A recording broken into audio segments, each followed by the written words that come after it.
Distinguished panelists, distinguished discussants, ladies and gentlemen, thank you very much. It's an honor to be here representing civil society. I'm a professor of law at the Fundação Getúlio Vargas Law School. And my remarks are actually very short. I won't keep the floor for long. I just would like to make a few considerations about the issue of openness. The idea of openness cuts across the main themes that have been discussed during the IGF. For instance, the theme of diversity and also the theme of access. You cannot discuss any of these themes without discussing the issue of openness. What I would like to do first is to try to give you 3 dimensions of the theme of openness. And the first dimension is the legal dimension. One of the crucial issues that are being discussed locally and globally today is the issue of exceptions and limitations to copyright. If you think about the issue of openness, if you think about collaborative production of culture, information, and scientific knowledge, this is a crucial issue to be considered. The second issue that I would like to call your attention is the liability of internet service providers and the liability of online service providers, which has to be regulated locally, but the majority of countries actually have not yet regulated these issues. So these are 2 examples of the issue of openness and how it's made concrete if you consider the legal realm. The second dimension of the theme of openness is a political dimension. In that sense, openness has a very intrinsic relation with governments worldwide, some governments actively supporting openness, actively creating policies towards openness. And above all, there's another dimension to the political issue, which is the cooperation between the IGF and the other United Nations bodies, and I will mention only 2, which is the World Intellectual Property Organization, especially considering that the development agenda has been approved by the World Intellectual Property Organization, and also the UNESCO Diversity Convention. Both issues are directly related to the issue of openness and should be considered from the standpoint of the IGF. The third and last dimension of openness is an economic dimension.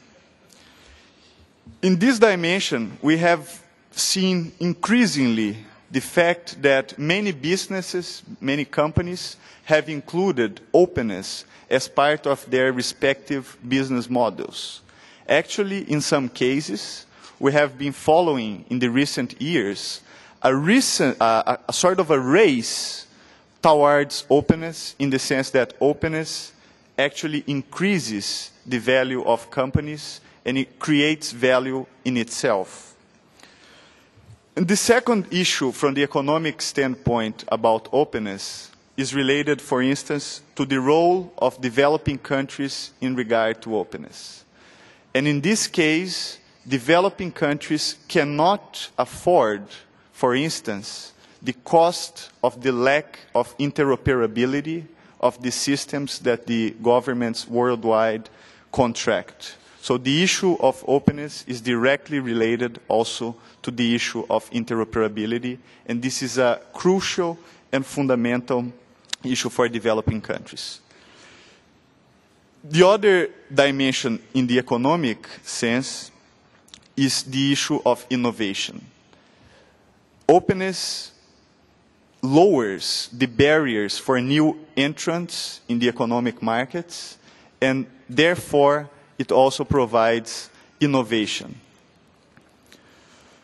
I will finish my short intervention by giving 3 examples of concrete issues that are related to the openness question.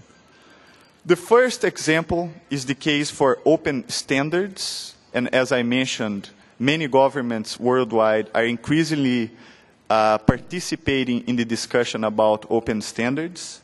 A Brazilian example is the Ministry of Planning, which has created recently the EPING initiative, which is a governmental body that is worried about interoperability and standards.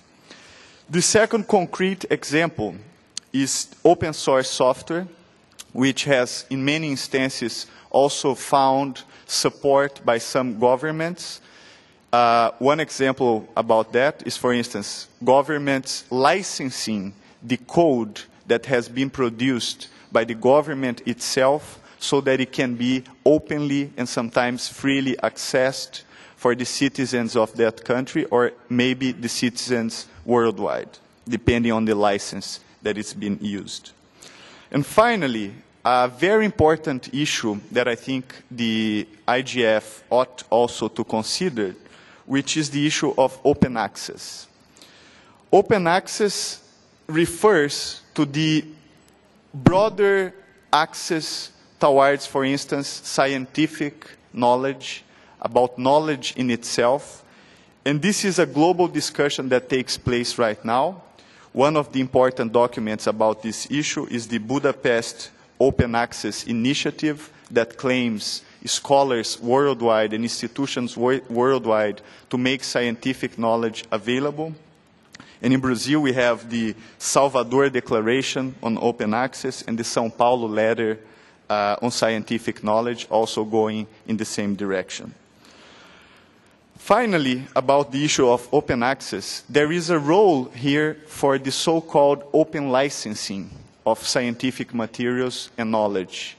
And in this sense, initiatives like the Science Commons and the Creative Commons have a role also to play that can be used as a model of how to make this knowledge available for the most people possible.